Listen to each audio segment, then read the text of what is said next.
I'd like to begin with my thank yous, quick thank yous. First, I'd like to thank my ex-partner, Jack Sweeney. I did public forum for 2 years. I would like to thank Kevin O'Sullivan and the entire Rebuff LD squad. I would like to thank the man, the myth, the legend, whose coin we have sadly lost, Bill Hicks. And I would like to thank JD, Ferris Rail, most logical man on earth, Mr. Spots, my brother with the same virgin mother. He's a priest. And lastly, I would like to thank a nameless hero who forbid me from thanking him in public. Thank you. Judges ready? I'm going to begin. I affirm resolved in the United States, private ownership of handguns ought to be banned. My value for this debate is life. For law in the United States and for this debate, life is the most fundamental of all values. It supersedes all other values because one must have life to have anything else. If my opponent proposes a value that requires life before obtaining, then the value of life subsumes that value. Philosopher John Locke said in his second treatise on government that the most fundamental law of nature is, quote, preserving man as much as possible. Furthermore, life is inherent to the resolution. The purpose of a handgun is to have power over life. Handguns are designed with the intention to kill, or alternatively, the intention to protect life. Life must be paramount in any discussion of handguns because it is inherent to the topic. When discussing what to do with handguns, we should only be talking about how to save life. My value criterion is consequentialism. Consequentialism, as the name suggests, is the doctrine that the morality of an action is to be judged solely on the consequences. Consequentialism is the best way to measure life because life is the desired consequence of the action, whether the resolution is affirmed or negated. It's the simplest weighing mechanism, but it's also the most appropriate for the value. We can count lives saved and count lives improved. Indeed, it is the chief purpose of government to save and improve lives. There exists no better metric for judging the success of this end than examining the consequences of the policy. Only the ends should be considered. The consequentialist criterion can be used by employing a cost versus benefit framework. The affirmative shall prove that the beneficial ends outweigh any harmful ends. Contention 1. A handgun ban saves us from ourselves. Today, guns are the #1 leading cause of death, having surpassed motor vehicle accidents last month. All of the problem stems from handguns. Subpoint A, suicide. Contrary to popular belief, the vast majority of gun deaths are suicides, 60% in fact, according to the CDC. That's twice as much as homicide, and that number goes up when you just look at handguns. Furthermore, handguns are by far the most common and the most lethal method of suicide, according to the CDC. Other methods of suicide, including suffocation and poisoning, are far less fatal and require far more forethought, which deters suicide. The handgun is chosen for its easy accessibility and its strong likelihood of success. Due to the unique nature of a handgun, other methods would not be substituted in the impulsive moment of suicide. A ban on handguns would save thousands of lives, and there's data to prove it. 3 studies from Harvard's School of Public Health found a direct correlation between gun availability and high suicide rates in the United States. Taking handguns out of circulation saved lives. Subpoint B, homicide. Homicide is the second most common form of gun death. Handguns are the guns of choice in more than 2/3 of homicides. My opponent might try to tell you that these murders are committed by hardened criminals, but nothing could be further from the truth. Almost all murders are committed by impulsive decisions of everyday citizens and petty criminals rather than felons. According to the FBI, only a measly 16% of gun and handgun homicides are carried out during the commission of another felony, like robbery. Instead, the majority of homicides occur from arguments between everyday individuals. The easy access to handguns and the moment of the impulse decision is the problem. A ban on handguns, which would decrease circulation and accessibility, could save and would save thousands of lives from homicide, and there's data to prove it. A new study from the Annals of Internal Medicine found that individuals that didn't own guns were 30% less likely to die in gun-related deaths, establishing a direct correlation between gun availability and gun deaths. Subpoint C, accidents. Hundreds of handgun deaths each year are actually accidents, according to the CDC. Whereas long guns are usually operated by experienced gun owners, handguns are easily susceptible to accidents by family members, like the 4-year-old in Texas who shot and killed himself last week. Contention 2. A handgun ban saves us from criminals. Well, not as significant as the non-criminal impact. Protecting Americans from crime is a major consideration in the consequentialist analysis. Subpoint A, violent crime. According to a study by the CDC, 87% of violent crime involves handguns. The vast majority of criminals don't have access to other weapons and cannot carry out the crime with a larger gun. The unique nature of the handgun means gun crime would certainly go up, and there's data to prove it. A survey of felons by the National Institute of Justice found that with a handgun ban, fewer criminals would have access to usable guns. Taking handguns out of circulation is an obvious way to reduce violent crime. Subpoint B, change in culture. A 2014 study by the George Washington University found that the #1 factor in high gun death rates is gun culture. As we reduce the number of guns in circulation, the culture of guns will dissipate, even slowly, which is directly correlated with the reduction in gun deaths. All direct impacts in this case will be multiplied, even if slowly, as the gun culture continues to dissipate over time. Contention 3, self-defense is preserved. In the consequentialist analysis, we must look at all potential harms, and thankfully there is no harm to self-defense. Subpoint A, handguns are not useful as self-defense. Less than 1/4 of Americans own guns, with only 1/3 of those being handguns, and the deterrence impact is even weaker because handguns are not visible when carried, whereas long guns, which are visible, are far better deterrents. Researchers at Texas A&M found that concealed carry has had no effect on crime. Furthermore, a study in Philadelphia found that carrying a gun makes you 4 times more likely to be shot and killed because the shooter feels provoked. You are actually more likely to be defenseless when you carry a gun. Banning the carry of handguns actually enhances self-defense. Subpoint B, defense of the home. 2/3 of American guns are actually shotguns and rifles, which due to their larger size are not possible for use in suicide, impulsive homicide, homicide with concealed carry, or in most accidents. The resolution today only discusses the impact of banning handguns. All of the impacts presented in the first 2 contentions still stand because of the previously discussed unique nature of the handgun, with its concealability, its ease of access, and its wide accessibility, while preserving the ability to keep a larger, less accessible gun in the home for self-defense.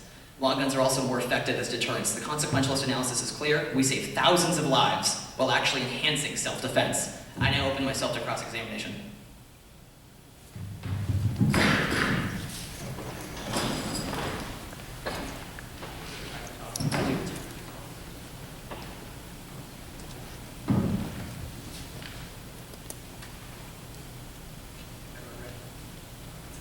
How many people die each year of suicide? Suicide is something like 20,000. Okay, so couldn't people still commit suicide in other ways? It's still possible to kill yourself in other ways, yes, but what I discussed was the direct statistical causal link with the 3 Harvard studies that showed that when there is But didn't you say these were correlations in the Harvard studies when you were reading your case? It's a statistical causal link. There's a definition for that. But the theory also checks out because it's all about the moment of impulse decision. Whereas I can bring you evidence from the CDC that shows how ineffective these other methods are. And when you have that moment to think about it, even for just an hour, I can bring you evidence on that as well. Okay. The effect of suicide, you decide not to do it. Okay, and so how many gun accidents happen each year? Hundreds, I said. Only hundreds? Hundreds. Okay, so should we be looking at the majority of people? So if we protect people in another way, shouldn't we let a few hundred people die to protect the mass amount of people? Well, I'm arguing for going for the net good. And if we can add some extra good by saving hundreds of lives, then I say we should do it. Okay, and under contention 3, how many more people are going to be saved when we have a handgun? I mean, without a handgun. Can you refer specifically to what you're talking about? I don't understand the question. Okay, so how is getting rid of your protection actually giving you more self-defense? Right, so when you don't have a handgun and your aggressor does have a gun, they are less likely to shoot and kill you. So, okay, where does this proof come from? It was a study. Okay, which study was It was a this? study in Philadelphia. Okay, and so it was just conducted in one small city?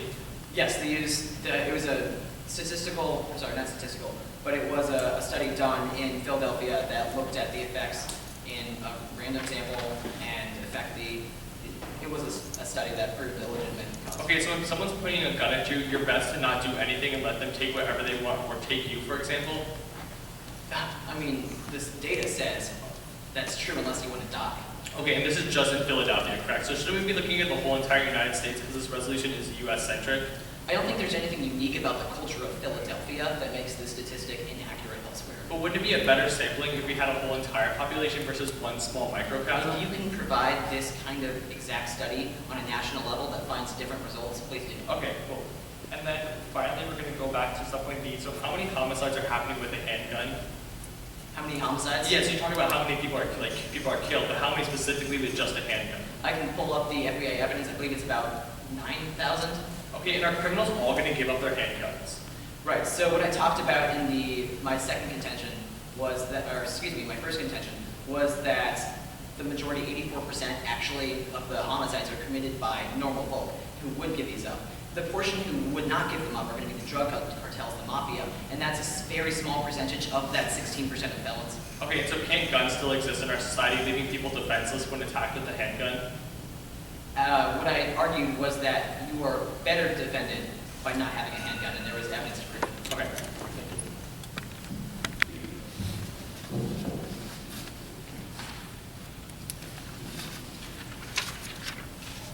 Okay, before I begin, I would like to thank a couple people.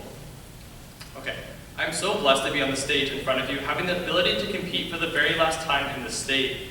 Over my 4 years of debate, I have lots of people I would like to thank. First and foremost, I would like to thank my coach and my father for all the time he has put into this activity, guidance he has given me, and because he has spent so much of his integral part of his life with me doing this one activity that's sadly coming to an end. I would also like to thank my mother. She has had the most, put up with me for the most amount of years through these times, through it all. I'd finally like to thank the members of the LD squad for all their hard work, especially Christian, Jeremy, and my brother Thomas for all of their help and encouragement throughout the seasons. Thanks also go out to Eric Zong for not eliminating me this year. He successfully eliminated me in the last 2 years, and he's not here, so I'm here now. I'd also like to thank a few special people, such as Cameron, who was part of the LD squad last year, Ben Carson, our honorary judge, Jenny, and Tom Johnson, legendary judge, who will always be remembered.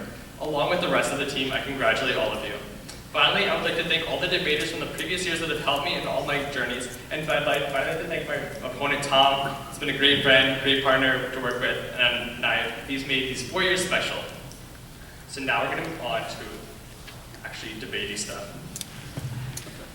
Okay. Laws that forbid the carrying of arms are only those who are neither inclined nor determined to commit these crimes. It is because I agree with Thomas Jefferson that I stand in firm negation of the resolution. Resolved, in the United States, private ownership of handguns ought to be banned. With this idea in mind, I offer the value of safety. Safety, in reference to this topic, is defined by the United States Legal Department of Justice as the welfare and the protection of the general public from danger, usually expressed as a governmental obligation or responsibility. Safety is one of the most important values in America today, and continually offering up more gun control laws has not been proven to increase public safety. The well-being and the protection of people who live in the society are crucial and should be protected. To uphold the value of safety, I offer the value criterion of freedom. Freedom is defined by Merriam-Webster dictionary as the quality or state of being free, or exempt from excessive power or of another, a political right. To truly live in a free society, freedom needs to be prevalent. With freedom and the upholding of constitutional rights, public safety is ensured. The people of America have not only a right to freedom, but the responsibility to protect their fellow citizens with that freedom. This leads me to my first contention, which states, banning private ownership of handguns would be ineffective. Subpoint A, it does not allow for self-defense. According to legal scholar David B. Koppel, banning handguns, most severely victimizes those people who actually need the handguns for protection, such as blacks and women. In fact, according to the United States Department of Justice, only 1 in 80 gun-related incidents are either that of homicide, accident, or suicide. So therefore, every year, guns are used 80 more times often to protect a life than to take one. Handguns are even statistically more likely to be used as a case for self-defense or from criminals or sexual assault victims than any homicide or mass shooting. Implementing bans on the handguns would take away handguns from law-abiding citizens who would in turn be left with no way to protect themselves from the bad guys who will genuinely break whatever law it is to get their desired goal accomplished. Subpoint B, it does not decrease gun-related violence. A recent study published in the Harvard Journal of Law and Public Policy concluded that there is a negative correlation between gun ownership and violent crime in countries. More handguns equals less crime. The same study has proven that almost every public mass shooting in the United States since 1950 has taken place where handguns were banned. In fact, according to the United States Department of Justice, the United States has one of the highest handgun road ownership rates at 88.8 guns per 100 citizens, but yet one of the lowest international homicide ratings. An analysis of FBI crime statistics found that the states that adopted looser gun control laws reduced 8.5% of all murders, 5% of all rapes, 7% of all aggravated assaults, and 3% of all robberies. Therefore, it is obvious that there's actually no causation between gun control laws and increased violence. There is actually a negative correlation between the two. which means that in the nationwide studies conducted in 2014, more guns equals less violence. We as a free society, concerned most ultimately with the safety of our citizens, should enact the most effective tool to deal with gun-related violence, which is proven to be not heavier bans on guns. The ban suggested in the resolution would be completely ineffective and borderline infringatory. And now, for those reasons, I strongly negate the resolution, and I'm now going to move on to attacking my opponent's case. On my opponent's value of life, I'm going to have one response. Safety is how we actually achieve life. If you live in a society that's actually not protecting your right to safety, there is no way you can protect your right to life.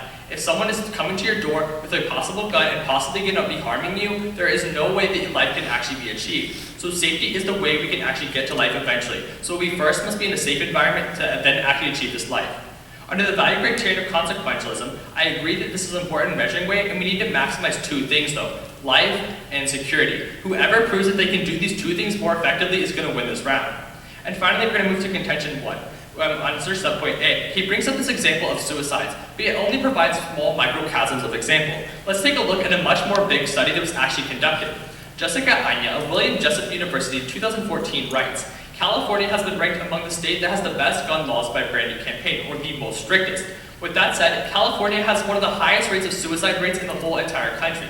They did a study from 1990 to 2010 where they implemented a handgun ban. The reason they got rid of the ban in 2010 was that suicide rates were at an all-time high compared to the national average. So what happened is, after they got rid of the handgun ban, the suicide rates fell back to the national average, proving that handgun bans do increase suicide through other means, and people still are accessing handguns. So what my opponent's subpoint A is trying to achieve, he can never actually do. Under subpoint B, he talks about these homicides. However, let's take a look to other countries that have implemented these handgun bans. First off, we're going to look to Europe, where in Europe, as Kate wants to talk about, there are 3 times more murders in countries that have these stricter handgun bans than those countries that don't. So we're looking at a cross-national study from some countries that are very similar to the United States, comparing them to the United States countries, seeing that this actually is going to increase murder. Why? Because people are not able to protect themselves. And finally, we're going to move to subpoint C. He talks about these accidents. He talks, even in cross-examination, how they are very rare. He said maybe 100 happen each year. It's in fact 90, you're 91 more times likely to die as a kid drowning in a pool than to die by using a firearm. So if we are actually using this logic, we should be banning pools, not handguns. And now we're going to move to contention 2. He talks about how we're saving these criminals, and that 87% of handguns are actually used to commit a crime. However, this is completely not true. When we look to the National Research Council, which talks about these extended victims of assault, robbery, and other kinds of domestic violence scenarios, they figure out what happens when you pull out a handgun. 62% of the time, you're less likely to be injured, and 71% of the time, you're less likely to die. So if we actually want to protect the rights of the individual, we're going to give them this handgun to protect themselves, because of protecting their body and their right to life. So these criminals are actually going to be giving these back up. Under subpoint B, he talks about this change in culture, but he disagrees that it's just a correlation, so there's actually no causation here, so it's really not going to be relevant. And finally, under contention 3, he brings up this issue of self-defense. Subpoint A is that it's not useful, and subpoint B that it's defense of the home. However, under the home, it's statistically proven by the National Police Association that when you have a gun in your house, criminals are more likely to not enter your house for fear of actually having that gun. So if we actually want to protect the individuals, we encourage people to have these guns for self-protection, because these guns are the tools to actually protecting the self. Making sure that your rights, liberties, and states, the 3 things John Locke wants to talk about, or my opponent's values, who he sponsors that by, are the only things that are achieved on the negative. And if we really want to maximize life and protect individuals, we must vote negative here today.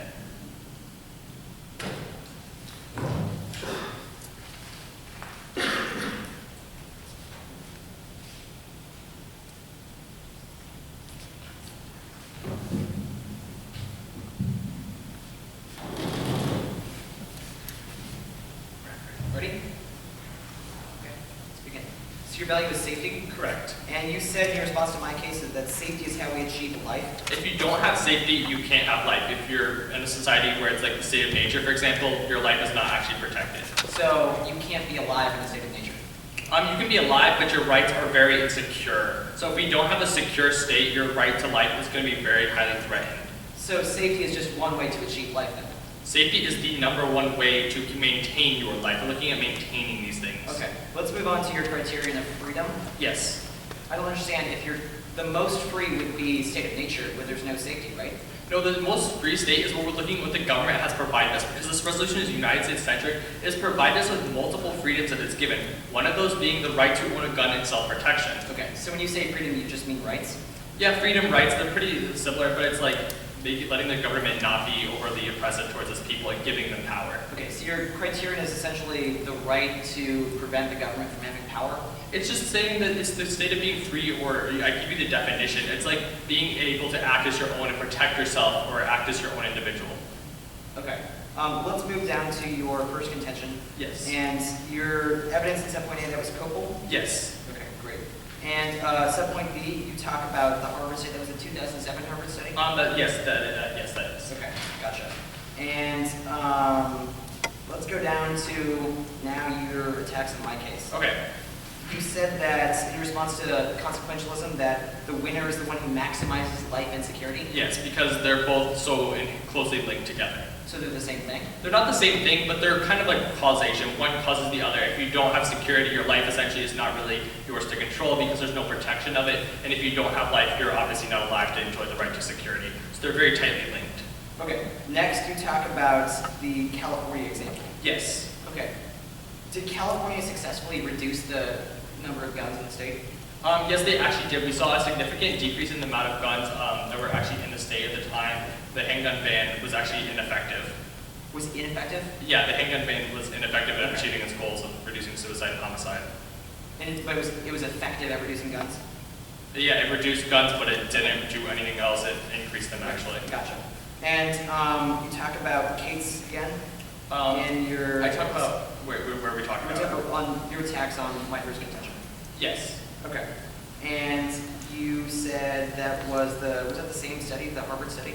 That's the Harvard study this is a different study than that. It's Cates, who's a civil libertarian lawyer and criminologist. Okay, gotcha. And he talks about he did like the cross-national comparison like Europe and the United States. Right. And lastly, National Police Association, people should have guns in the home. Was that handguns or just guns in general? It's more handguns because they're used in self-defense, but guns are also a deterrent effect, but handguns are the number one deterrent effect. Okay, thank you. You're welcome. Okay. I'm going to begin. Let me start with my opponent's case, I go to my own. Starting with my opponent's value of safety, my opponent says in his first speech that safety is how we achieve life. That's a direct quote from my opponent. This is already conceding that life is the higher goal. Life is the most important value because safety is just one way we can achieve life. And as we discussed in cross-examination, we can also look at the state of nature as an example of why we can't use safety as the highest value to these rounds. In the state of nature, as my opponent conceded, you can be alive without having safety. And that would still be the highest value, being alive. You certainly would not value being safe in society, but being dead. You would rather be alive in either case. So clearly life is going to win as the highest value in today's round, not safety. Safety is just one way to achieve life, but there are many other ways. Now let's go down to my opponent's value criterion of freedom. My opponent tells me that this is basically just rights, but he didn't tell me what these rights are. Is he talking about the right to self-defense, the right to life, the right to security? I'm not entirely sure what his rights-based criterion is here, and if we're not sure what the rights-based criterion is, then I don't understand how his contention level can actually achieve this criterion. And so until my opponent can tell me exactly what rights we're talking about, or what freedoms we're talking about, then I don't understand how he can achieve the value of safety at all. In fact, he won't. And that's why you're gonna end up preferring my value structure. Now, going down to my opponent's first contention about, his only contention about bans are ineffective.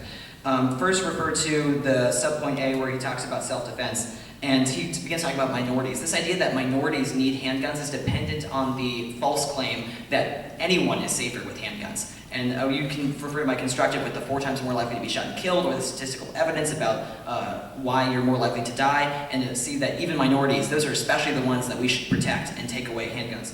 Next, he refers to the number of instances of self-defense. However, this is a self-reported self-defense statistic, and we can look to the Cato Institute, which found that these self-reporting categories included such categories as trespassing, pizza delivery drivers, and animals. We can't trust self-reporting. In fact, according to the Violence Policy Center, the actual instances of self-defense are about 60,000. Now, my opponent also says that only law-abiding citizens will lose guns. This is patently false because, as I explained, about 9 in 10, about 85% of crimes are not committed by felons, they're committed by everyday or petty criminals, and those kind of individuals who live normal lives as you and I would give up their guns. Next, subpoint B, my opponent, entire subpoint B relies on other countries, but we can't use other countries for this because, first of all, the United States has a very unique gun culture, so the other evidence wouldn't apply. Secondly, if we do want to look at the other countries, then we should see that, unlike my opponent said, the US has a much higher rate of homicide, suicide, and violent crime than these countries with handgun bans. And I can, any country that, Australia, Germany, Japan, UK, France, all these countries, the US has more guns and more crime, and the causal link is there. Next, down to my own case, my opponents, I already established why we have to value life as the most important, and why consequentialism is clearly the best way to value life. That still stands. Next, my opponent talked about California. We can't use California because it wasn't actually a national ban. It was very easy to send guns into California. That would be different for the United States because Canada is not a major arms manufacturer, and Mexico has a ban on guns as well. So it would be completely different. The California evidence is not going to be useful. Next, my opponent talks about countries again and referred to my, cross-apply my evidence about why we can't use countries, and if we did, we would still ban guns. Next, my opponent talks about accidents. Even though it's true that there aren't that many accidents, we would still want to ban if we could find that there was a net good for banning. And those hundreds of deaths, if we could save them, then we should.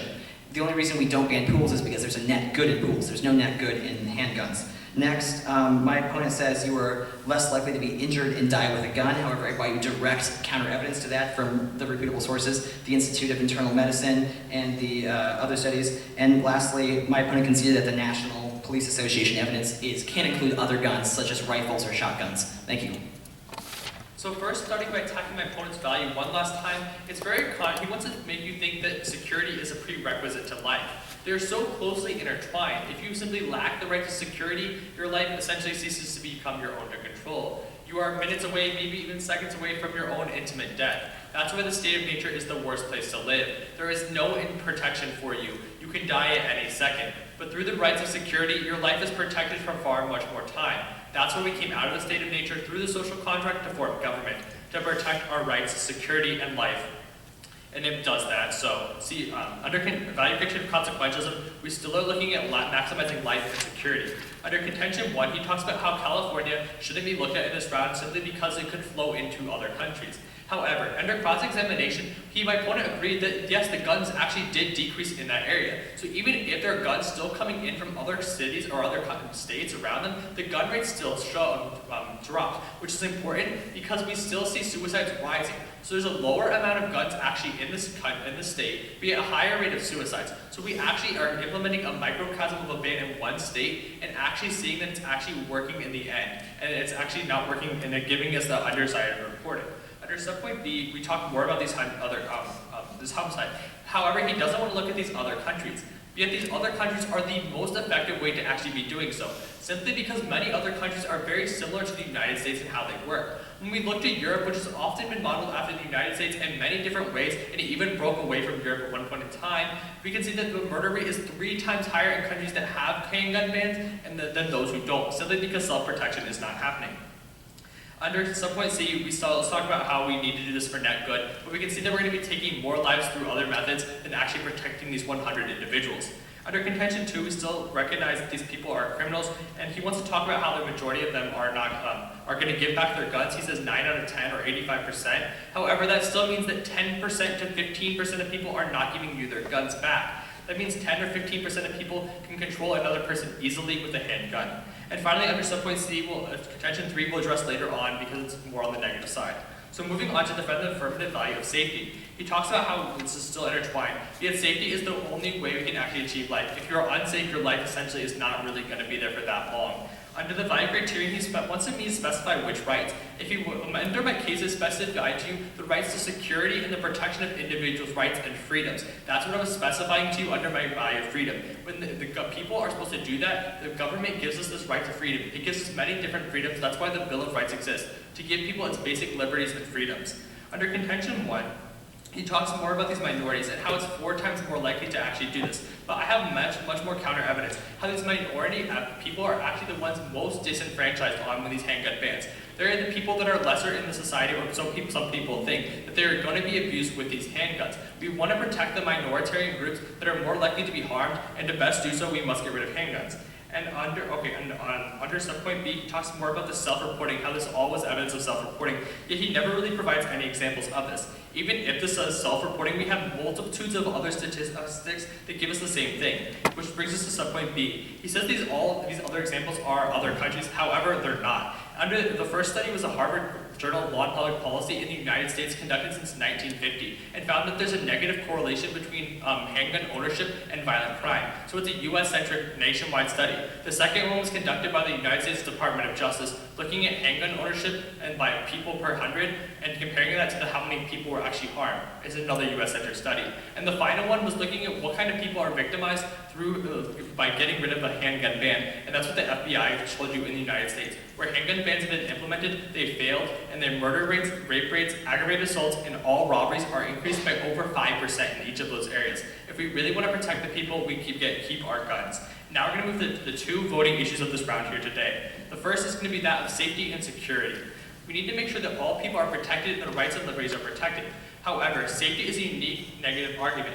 Let's refer back to my National Research Council evidence. It's going to be key in today's debate. It talks about that when you pull out a gun, you're 62% less likely to be violently harmed and 71% less likely to die. So it's actually best for you to actually protect yourself. Your life and your well-being as a person are both dependent on you having some form of means to protect yourself. Under the affirmative side of the resolution, some criminals are still going to have the right to own a gun, and those people can still victimize other people. How can we go for a system that's actually going to let people continually abuse other people? That system is an illegitimate government, and we must get rid of it.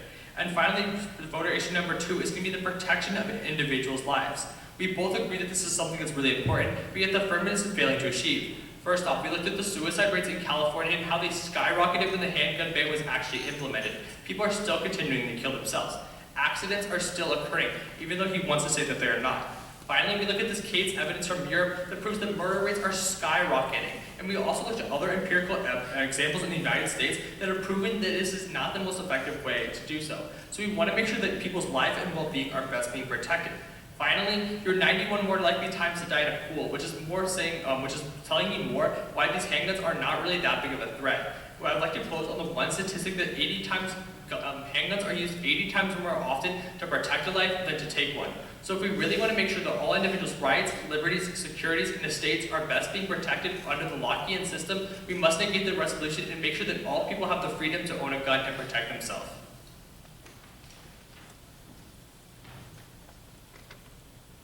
I'm just going to do voting issues. Everyone ready? Okay.